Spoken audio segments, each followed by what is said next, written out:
Yes, sir, in the back. When did he decide to sign the proclamation on the 1st of January? Did he decide that back in October or Yes. November? Yeah, September 22nd gives the 100 days notice, so to speak. He says, it, so in the preliminary proclamation, it says, on January 1st, this is what I'm going to do. And in effect, he says, look, if you throw down your arms and come back to the Union, we'll talk. I mean, he knows that isn't going to happen. But so, and that becomes the 100-day period. It's only later that he realizes that it is exactly 100 days. And we come to think of the 100 days ever since Franklin Roosevelt was the first 3 months of a president's term. But this is the pivotal 100 days in the nation's history between saying I'm going to do something and then doing it. But he doesn't stop on January 1st, and that's an important part of the story too. As I said, he continues to grow, he continues to evolve. He refuses to retract any element of the proclamation. He continues to defend the enlistment of black soldiers. I mean, the enlistment of black soldiers creates, in some ways, even more hysteria than emancipation. One of the knocks on the Emancipation Proclamation, and some of you may be thinking it, but don't want to raise it for fear that I may come lunging at you over the next one, is this idea that it didn't free all the slaves, right? And part of its cycle of reputation, and its reputation has been down since the Civil Rights era. And part of it is worrying about the meaning of freedom.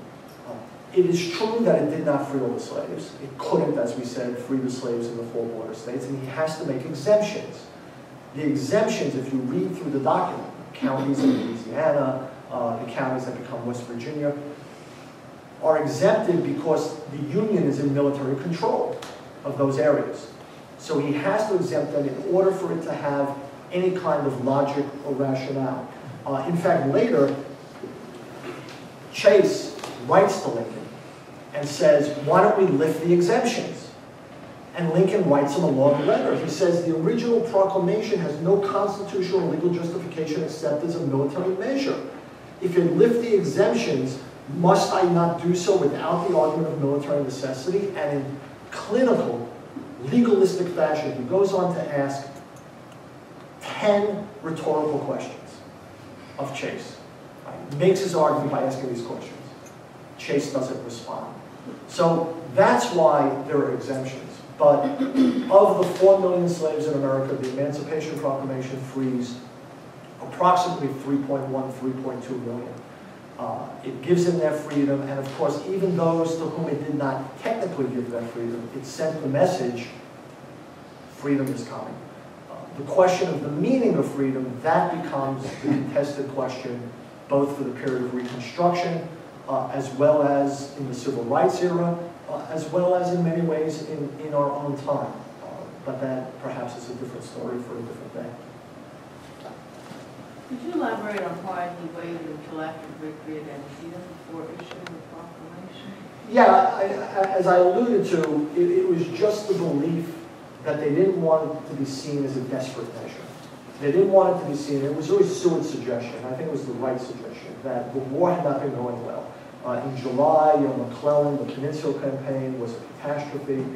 The idea, Europeanized, that if he took this measure, he's doing it again as a tyrant, to just kind of wage a different kind of war, a remorseless revolutionary war, which is a phrase that Lincoln himself used that he was afraid of. So at least by tying it to what is seen as a military victory, it takes some of that, the possibility for those accusations out of it. And it's to make it clear that it's a war measure. It's a military necessity, and that's why I'm taking this action in this time. Because one of the problems is with McClellan, and that's the other thing that happens during the 100 days. As soon as the elections of 1862 are over, he sacks McClellan. McClellan, who basically wanted no part of supporting an emancipation campaign or proclamation, who was very reluctant to issue the orders after September 22nd. And indeed, Lincoln pays him a visit at Antietam. And this is one of the great photographs that Garner captures at Antietam when Lincoln basically goes to discuss, shall we say, the new policies that he wants implemented. By the end of the fall, McClellan is out, and of course McClellan will run against Lincoln in the election of 1864. Yes, ma'am.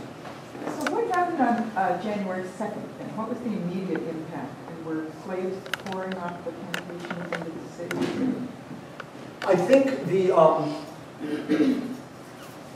the phenomenon of slaves running away starts from the very beginning of the war. And it's a very important point. And it's a point that puts pressure, it's another pressure point upon Lincoln. So from the very beginning of the war, the slaves themselves are taking advantage of the dislocations of war, delivering themselves to Union lines and announcing themselves as free. And so you have generals saying, here's a problem, what do we do now? And so policy is sort of being developed on the ground. The phrase contraband gets coined, that these runaway slaves are going to be freed as contrabands of war. Certainly after January 1st, the pace of emancipation increases dramatically. Because as I said, the slave telegraph line made it clear, we're free. There's many, many more slaves, no doubt, running away, entering contraband camps. One of the remarkable stories are those slaves who run away, enlist in the army, and go back south to fight for freedom. And that's part of this story, right? That's part of that dramatic story.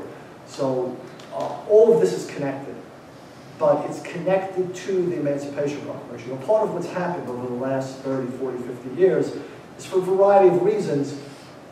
Lincoln and the Emancipation Proclamation kind of dropped out.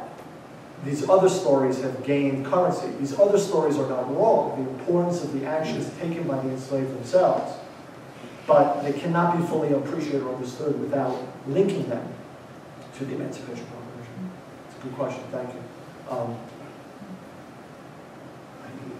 In the back. In the annual message, which is read in Congress on December 1st, he is still taking a position on colonization. Do we know when colonization was deleted, when he decided to take it out, and do we know what effect the politics of that message had on that decision? You're being too kind about that December 1st message. Now, for those of you who don't know, Lincoln's annual message to Congress on December 1st is a very strange document that ends with some of the most beautiful prose he ever wrote about how the dogmas of the quiet past are not adequate for the stormy present and how we cannot escape history. But what he did was he proposed 3 constitutional amendments that would have eventually abolished slavery in the year 1900. This is a cartoon that appears in Harper's Weekly. After that comes out, people are beside themselves. What is this man talking about?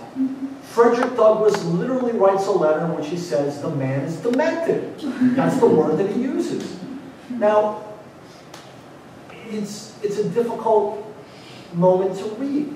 I don't think he didn't see it as a repudiation of the Emancipation Proclamation. These 3 constitutional amendments that, if adopted, would have ended slavery in the year 1900. But again, it speaks to his desire to somehow get slavery abolished constitutionally. This too is part of the story. And indeed, as you point out, colonization is part of that. That's December 1st. What we know is somewhere in the month of December, and particularly those last 2 weeks, when he's revising and he's getting the opinions of his counselors for drafts, colonization drops out. The enlistment of black soldiers is part. We never hear again of these constitutional amendments to gradually abolish slavery. And in fact, I argue in the book that Lincoln goes from being a gradualist, the idea that the way in which you abolish slavery is to set some date in the future where the children born after such and such a day are freed, to becoming an immediatist.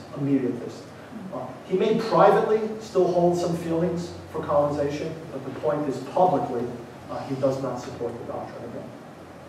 It's a good question, thank you. There's time for one more question, and you get it. Actually, I have two questions. The first simple one, you mentioned about the runaway slaves who then enlist and come back. Do we have any idea of that 179,000 or so who served, what percent were runaway slaves who've been, versus free blacks who have been in the We North? do. We have a very good idea of it. The problem is I'm terrible with numbers, and so I can make something up. I actually have it in here. If I recall, I mean, it's something like a third. But we have the breakdown from states as to, so former slaves who enlisted, free blacks who enlisted, so that is available. It's a very, very large and considerable number. So I'll have to buy the book to get the... And then just the second part, you talked about when Lincoln issues it, he sees this as an opportunity for discussion, potentially debate, for people to really consider this. Was there any consideration or discussion in the South, or was that not even an option among Southern government, Southern leaders? Not in 1863, no. I mean, it is, I showed you some of those images. I mean, the man is a tyrant, he's a monarch, he's a devil, he's trying to foment slave insurrection. I mean, since you asked it, if I have one more minute to address this, this is another subtle change, again, the importance of language. So in the preliminary Emancipation Proclamation, he says, the government will take no measures to restrain those slaves from anything that they do to achieve their freedom. Now this guy, who was such a careful wordsmith, slipped up there. And so for the next 3 months, people say, what do you mean you will make no efforts to restrain whatever actions they may take? This is another change in the document. By the final Emancipation Proclamation, he encourages blacks to take no violence in securing their freedom except in self-defense. And legal scholars have rightly noted how significant that is, because the enslaved had no legal rights. And the idea now that the president in this document is saying that you have a right to self-defense is, again, to not only talk about emancipation, it's to talk about rights, it's to talk about freedom, it's to humanize these slaves in ways that hadn't been done before. Thank you all very much. I enjoyed it.